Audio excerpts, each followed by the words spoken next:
اس لیے کہ ابو طالب بہت ہی مفلس انسان تھے۔ حضور صلی اللہ علیہ وآلہ وسلم کی سرپرستی تو وہ کر رہے تھے، لیکن واقعہ یہ ہے کہ خاندان ابو طالب کی پرورش رسول اللہ صلی اللہ علیہ وآلہ وسلم نے اپنی محنت و مشقت اور مزدوری سے کی۔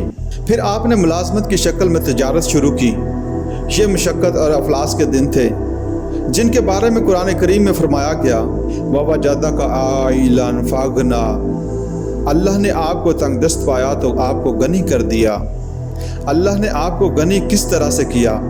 25 برس کی عمر میں حضرت خدیجہ رضی اللہ تعالی عنہا سے آپ صلی اللہ علیہ وآلہ وسلم کی شادی ہوئی، جو عرب کی متمول ترین خاتون تھی۔ یہ شادی حضرت خدیجہ رضی اللہ تعالی عنہا کی اپنی فرمائش پر ہوئی۔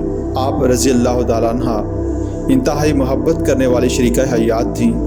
امام رازی نے تفسیر کبیر میں ایک واقعہ نقل کیا جو حضور صلی اللہ علیہ وآلہ وسلم کے 25 سال سے لے کر 50 سال کی عمر کے درمیان کہیں پیش آیا کہ حضور صلی اللہ علیہ وآلہ وسلم ایک دفعہ کہیں مکہ مکرمہ سے باہر نکل گئے۔ مکہ کے باہر پہاڑوں کے درمیان مختلف وادیاں ہیں۔ ایک وادی میں آپ نے دیکھا کہ کوئی قبیلہ آ کر پڑاؤ ڈالے ہوئے ہے جو انتہائی مفلوج الحال ہے، جن کے پاس کھانے کے لیے کچھ نہیں، تن پر کپڑے نہیں۔ ان کی یہ کیفیت دیکھ کر آپ گھر آئے اور انتہائی ملول اور غمگین ہو کر چادر لے کر لیٹ گئے۔ اب حضرت خدیجہ رضی اللہ تعالی عنہا نے پوچھا کہ کیا ماجرا ہے؟ آپ صلی اللہ علیہ وآلہ وسلم نے فرمایا کہ میں فلاں وادی میں گیا تھا اور میں نے دیکھا کہ وہاں ایک قبیلہ پڑاؤ ڈالے ہوئے ہے جس کا حال یہ ہے۔ آپ صلی اللہ علیہ وآلہ وسلم نے فرمایا کہ میرے پاس دولت نہیں ہے کہ میں ان کی مدد کروں۔ سرمایہ تو حضرت خدیجہ رضی اللہ تعالیٰ عنہ کا تھا، آپ صلی اللہ علیہ وآلہ وسلم کی اپنی ذاتی دولت تو نہیں تھی۔ اس پر حضرت خدیجہ رضی اللہ تعالیٰ عنہ نے فرمایا کہ آپ جائیے اور قریش کے بڑے بڑے سرداروں کو بلا لائیے۔ حضور صلی اللہ علیہ وآلہ وسلم نے انہیں بلا کر لائے تو اتنی دیر میں حضرت خدیجہ رضی اللہ تعالیٰ عنہ نے اشرفیوں کا اتنا بڑا ڈھیر لگا دیا کہ جب حضور صلی اللہ علیہ وآلہ وسلم آ کر بیٹھے تو اس کے پیچھے چھپ گئے۔ حضرت خدیجہ رضی اللہ تعالیٰ عنہ نے سرداران قریش سے مخاطب ہو کر کہا آپ سب گواہ رہیں، میں نے یہ ساری دولت محمد صلی اللہ علیہ وآلہ وسلم کے حوالے کر دی ہے، وہ جیسے چاہیں اسے خرچ کریں۔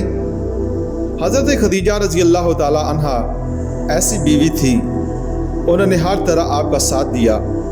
حضرت خدیجہ کا کیا مقام تھا ہم میں سے اکثر واقف نہیں۔ ہمارے ہاں تو بعض محترم شخصیات کے مابین افضلیت کا جھگڑا، اہل سنت کے نزدیک حضرت ابو بکر رضی اللہ تعالیٰ عنہ کی افضلیت اور اہل تشیع کے نزدیک حضرت علی رضی اللہ تعالیٰ عنہ کی افضلیت مسلمہ ہے، اور دونوں اسی میں گرفتار ہیں۔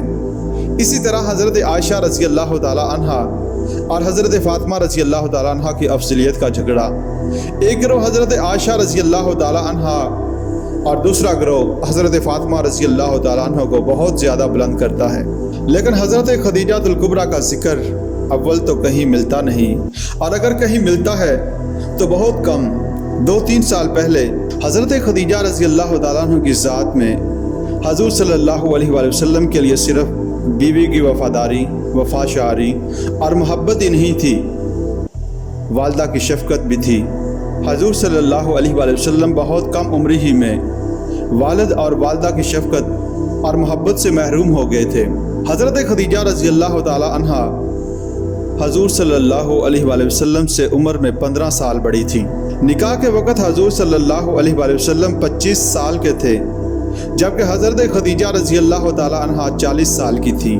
حضرت خدیجہ رضی اللہ تعالی عنہا کا ایک واقعہ آغاز وحی کے بعد، جبکہ حضور صلی اللہ علیہ وآلہ وسلم کو عالم بشریت اور عالم ملکیت کے درمیان اتصال کا نیا تجربہ ہوا تھا، اور جس کی وجہ سے آپ صلی اللہ علیہ وآلہ وسلم پر خوف کی سی کیفیت تھی اور ایک تشویش کا سا انداز تھا۔ تو ایک روز حضرت خدیجہ رضی اللہ تعالی عنہا نے آپ صلی اللہ علیہ وآلہ وسلم سے کہا کہ آپ جب وہ فرشتہ یا بدروح جو بھی ہے آپ کے پاس آئے تو مجھے بتائیے گا۔ حضرت جبرائیل علیہ السلام آئے تو حضور صلی اللہ علیہ وآلہ وسلم نے فرمایا کہ وہ آ گئے ہیں۔ اب حضرت خدیجہ رضی اللہ تعالیٰ عنہا نے اپنے بال کھول لیے اور حضور صلی اللہ علیہ وآلہ وسلم کو اپنی آغوش میں لے لیا اور پوچھا کہ کیا اب بھی وہ نظر آ رہا ہے؟ آپ نے فرمایا نہیں۔ اس پر حضرت خدیجہ رضی اللہ تعالیٰ عنہا نے کہا یقیناً یہ بدرو نہیں ہے، فرشتہ ہے جس نے حیا کی۔ اگر کوئی بدرو ہوتی تو وہ لذت لیتی اور غائب نہ ہوتی۔ اب آپ ان کی عظمت، فکر، سوچ اور شعور کی بلندی کا اندازہ کریں۔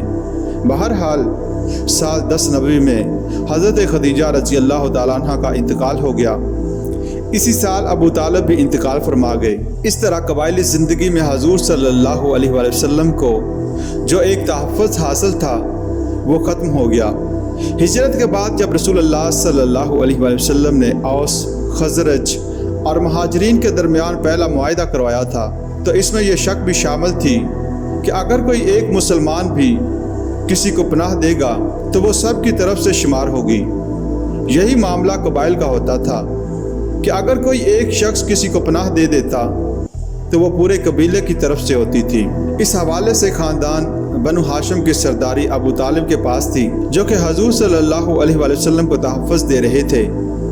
اگرچہ ایمان نہیں لائے تھے لیکن ان کو آپ سے طبی محبت تھی۔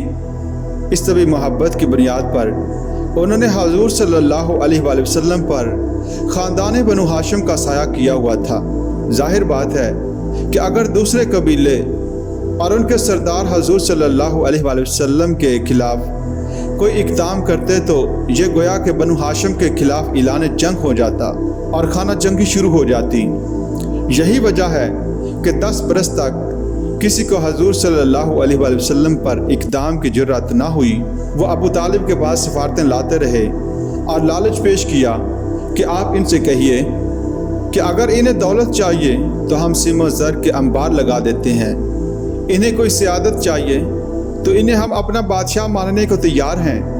اگرچہ ہمارا مزاج ایسا نہیں ہے کہ ہم کسی کو بادشاہ مانیں، لیکن ان کو مان لیں گے، اور اگر کہیں شادی کرنا چاہیں تو اشارہ کر دیں، قریش کے جس بڑے سے بڑے گھرانے میں کہیں گے شادی کر دیں گے۔ اس پر حضور صلی اللہ علیہ وآلہ وسلم نے فرمایا کہ چچا جان، چاہے یہ میرے دانے ہاتھ پر سورج اور بائیں ہاتھ پر چاند رکھ دیں تبھی میں اپنی اس دعوت سے باز نہیں آؤں گا۔ ان کا مطالبہ یہ تھا کہ یہ دعوت توحید سے باز آ جائیں، ہمارے معبودوں کو برا نہ کہیں۔ جب جناب ابو طالب بستر مرگ پر تھے، اس وقت قریش کی جانب سے آخری سفارت آئی اور انہوں نے آخری چیلنج کیا کہ اے ابو طالب، اب بھی اگر تم اپنے بھتیجے کی پشت پناہی سے باز نہیں آتے تو ٹھیک ہے، ہمارا الٹیمیٹم ہے کہ میدان میں آ کر مقابلہ کر لو یا اپنے بھتیجے کو روک لو۔ اس بار ابو طالب نے حضور صلی اللہ علیہ وآلہ وسلم کو بلایا اور کہا بھتیجے، مجھ پر اتنا بوجھ نہ ڈال جو میں برداشت نہ کر سکوں۔ ظاہر بات ہے کہ اکیلا خاندان بنو ہاشم پورے قبیلہ قریش کا مقابلہ کیسے کر سکتا تھا۔ پھر خود ابو طالب نہایت ضعیف ہو گئے تھے اور تقریباً بستر مرگ پر تھے۔ ابو طالب کی اس بات پر حضور صلی اللہ علیہ وآلہ وسلم کی آنکھوں میں آنسو آ گئے کہ دنیا میں اسباب عالم کے اعتبار سے ایک ہی سہارا تھا، وہ بھی آج جواب دے رہا ہے۔ آپ نے کہا چچا جان، اب یا تو یہ بات پوری ہو کر رہے گی یا میں اپنے آپ کو اسی میں ہلاک کر دوں گا، میرے لیے پسپائی کا کوئی امکان نہیں ہے۔ بہرحال عام الحزن کے سال میں ابو طالب کا بھی انتقال ہو گیا اور بنو ہاشم کا سردار ابو لہب بن گیا، جو خود انتہائی زہریلا دشمن تھا اور جس نے آغاز دعوت پر ہی حضور صلی اللہ علیہ وآلہ وسلم سے کہہ دیا تھا کہ تبا لکا الہٰذا جمعتنا۔ یہ وہ بدبخت شخص تھا جس نے اپنے دونوں بیٹوں سے حضور صلی اللہ علیہ وآلہ وسلم کی دونوں صاحبزادیوں کو طلاق دلوائی۔